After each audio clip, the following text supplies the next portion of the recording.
பேராசிரியர் அருணன், ரகு வந்து சில விஷயங்களை சுட்டி காண்பிக்கிறார். இதெல்லாம் இன்னும் கவனம் செலுத்தி இருக்கலாம் அப்படிங்கிறது. சிறு குறு தொழில்களாக இருக்கட்டும், அல்லது ஒரு தொலைநோக்கு பார்வையிலான திட்டங்கள் நிறையா இருந்தது. ஆனால் ஷார்ட் டேர்மில் நம்மளுடைய வளர்ச்சி 8%லேருந்து 10%க்கு கொண்டு வருவதற்கான இதில் இன்னும் கவனம் செலுத்தியிருக்கலாம் அப்படின்றாரு. உங்களுடைய பார்வை என்ன?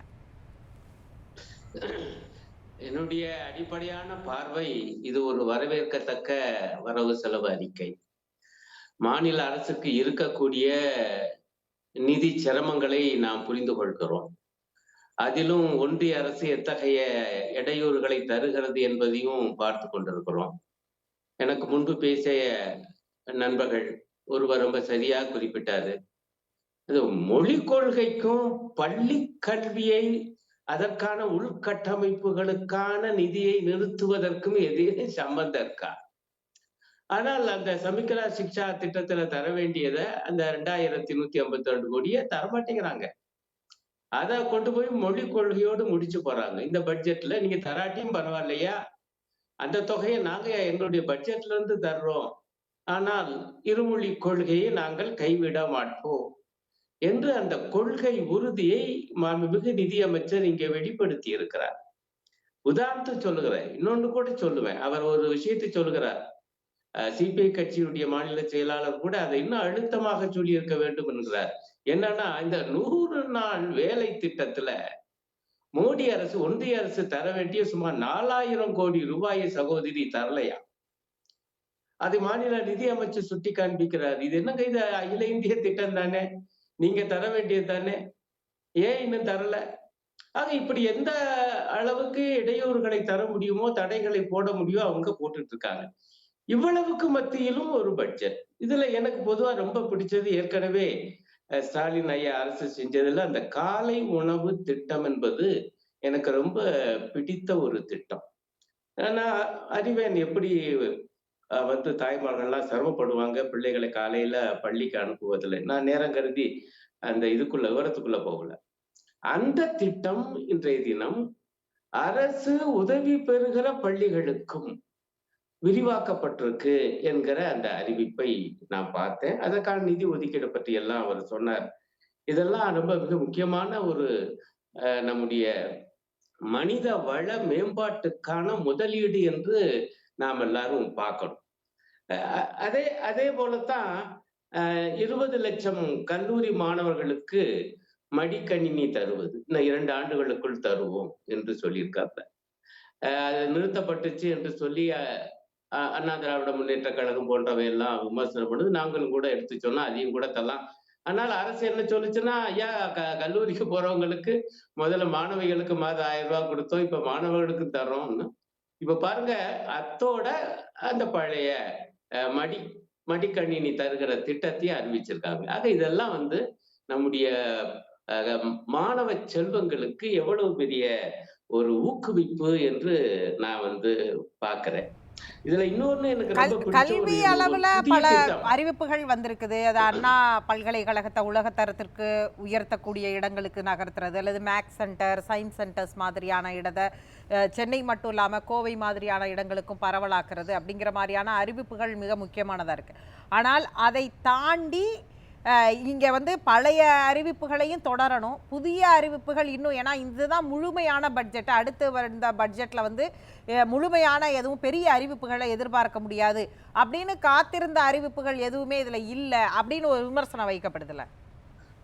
அல்ல, அதுக்கு தான் வர்றேன். பட் அதுக்கு முன்பு சில அறிவிப்புகள் மிக முக்கியமானவை என்பதையும் நம்ம மக்களுக்கு சொல்ல வேண்டியிருக்கு.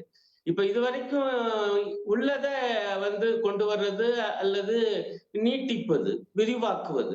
ஆனா எனக்கு இன்னொரு அம்சம் மிக முக்கியமா புத்தம்புது திட்டமா இருப்பது, பெற்றோரை இழந்த பிள்ளைகளுக்கு அவங்களுடைய கல்வியை தொடர்வதற்காக 2000 ரூபாய். அப்ப இதெல்லாம் வந்து ஒரு சாதாரணமான விஷயங்கள் அல்ல.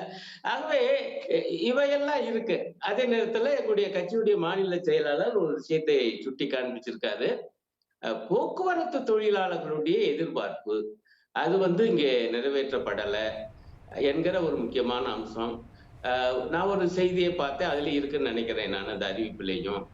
அந்த போக்குவரத்து கழகங்கள் இப்ப பெண்களுக்கு வந்து கட்டணம் இல்லாத பயணம். அது எந்த அளவுக்கு பயன்பட்டிருக்குன்னு அந்த புள்ளிவிவரத்தை எல்லாம் நிதியமைச்சர் சொன்னதெல்லாம் நான் கேட்டேன். அப்ப அதற்கான அந்த ப போக்குவரத்து கழகங்களுக்கு அந்த மானியத்தை குடுக்கணும்ல. அந்த இழப்பீடு அரசு பட்ஜெட்ல இருந்து தரணும்ல.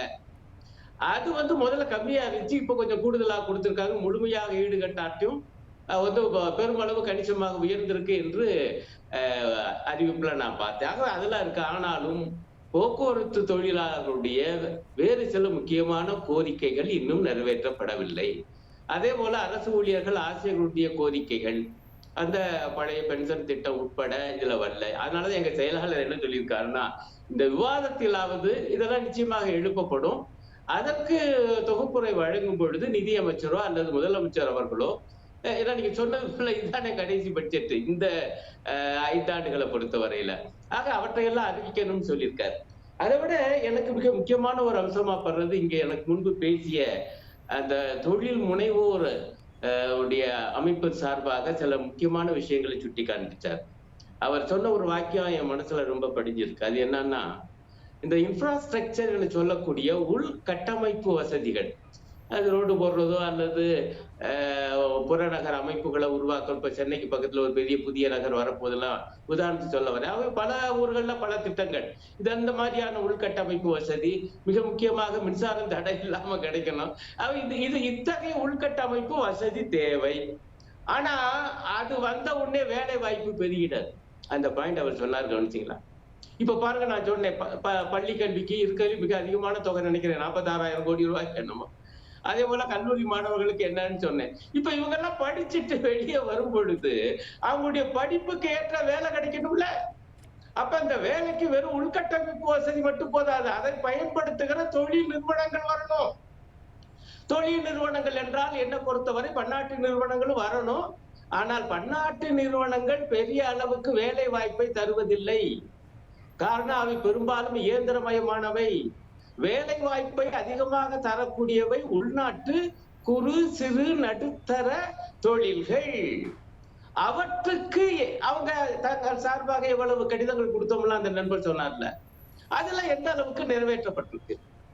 இப்ப உதாரணமாக அவங்க தங்களுக்கு என்று மின் கட்டணத்துல சில குறைவை எதிர்பார்க்கிறாங்க. இப்ப அது பற்றி எல்லாம் இனிமே வரணும், அது பேசப்படவாது செய்யணும். அப்ப அதுல உள்ள வேறு சில அம்சங்கள், அவங்களுக்கு இருக்கக்கூடிய கடன் வசதி, இந்த போன்ற விஷயங்கள்லாம் அவர் விரிவா சொன்னாரு. அது எல்லாம் நேரங்கள்லாம் கேட்டிருப்பாங்க. நான் அடிப்படையாக சொல்லுவது, அவர் சொன்னதுல இந்த அடிப்படையான சாரம் என்னன்னா, குறு சிறு நடுத்தர தொழில்கள், அவற்றை குறி வச்சு நாம் வளர்த்தால் தான் வேலை வாய்ப்பு பெருகும். இதுதான் நான் மிக முக்கியமா பார்க்கறது. அதற்கான ஏற்பாடுகள் போதிய அளவுக்கு இல்லை என்று அவங்களெல்லாம் இன்றைக்கு, இப்ப என்னை விட சொல்லுகிற உரிமையும் அந்த ஞானமும் அவங்களுக்கு தானே உண்டு. ஆக அவங்க சொல்லுகிறார்கள் என்றால் அது தயவு செய்து நம்முடைய திமுக அரசு செவிமடுக்க வேண்டும் என்று நான் சொல்லுவேன். இன்னும் ஒரே ஒரு விஷயத்தோ, இந்த கடனை பத்தி எல்லாம் முதல் பேசியவர் சொன்னாரு, அவரு கடன் வாங்குறதுல ஒண்ணும் தப்பு இல்லைன்னு சொல்லி. இப்ப அதிமுகவும் சரி பாஜகவும் சரி அதைத்தான் ரொம்ப பெரிய குற்றச்சாட்டாக சொல்லிக்கிட்டே இருக்காங்க. ஆனா எனக்கு என்ன புரியலன்னா, இன்றைக்கு இருக்கக்கூடிய நிலையில கடன் வாங்காம ஒரு மாநில அரசை நடத்த முடியாது. ஏன்னா நாம கொடுக்கிற அளவுக்கு, ஒன்றிய அரசுக்கு கொடுக்கிற அளவுக்கு அந்த வரியோ இல்லது இதர விஷயங்களோ அதற்கு ஈடாக நமக்கு திரும்பி வருவதில்லை. அவர் ஒரு கணக்கு கொடுத்திருக்காரு, இந்தியாவுடைய மொத்த மக்கள் தொகையில நாம எத்தனை சதவீதம், ஆனா நமக்கு கிடைக்கிறது எவ்வளவு, மொத்த ஜிடிபியில அதாவது மொத்த உள்நாட்டு உற்பத்தியில தமிழ்நாடு வழங்குவது எவ்வளவு, ஆனா நமக்கு கிடைக்கிறது எவ்வளவு. பொதுவா சொல்றப்ப அதை அவங்க மறுக்கிறது இல்ல. 1 ரூபாய் வரி கொடுக்குறோம், ஆனா 29 பைசா தயா கிடைக்குது, எளிமையா சொல்றாங்க. அப்ப இந்த விஷயம் இப்படிப்பட்ட நிலைமையில் இருக்கும் பொழுது கடன் வாங்காம எப்படி? முக்கியமான பாயிண்ட் கடன் வாங்குவதல்ல. இல்ல முடிச்சிடறேன். கடன் வாங்குற அளவு என்பது ரிசர்வ் வங்கி சொல்லி இருக்கு. தமிழ்நாட்டு ஜிடிபியில 28% அளவுக்கு வாங்கலாம்னு சொல்லி இருக்கு. இது 26% தான் அவர் சொல்லியிருக்காரு. பிரச்சனை வாங்கியதை திருப்பி கட்டுகிற ஆற்றல் இருக்கா? நாங்க இப்ப வருகிற ஆண்டுக்கு 1.5 லட்சம் கோடி ரூபாய் வாங்க போறோம், ஆனா 1/2 லட்சம் கோடி ரூபாய் இப்ப திருப்பி கட்ட போறோங்கிற. ஆகவே இந்த திருப்பி கட்டுகிற திறனை தக்க வைத்துக் கொள்ள வேண்டும். அந்த அளவுக்கு பொருளாதாரத்தை வளர்த்தெடுத்து செல்ல வேண்டும் மாநில அரசு. இல்லையென்றால் சிக்கல் வரும். அதுதான் மிக முக்கியம் என்று எனக்கு படும். பேசலாம்.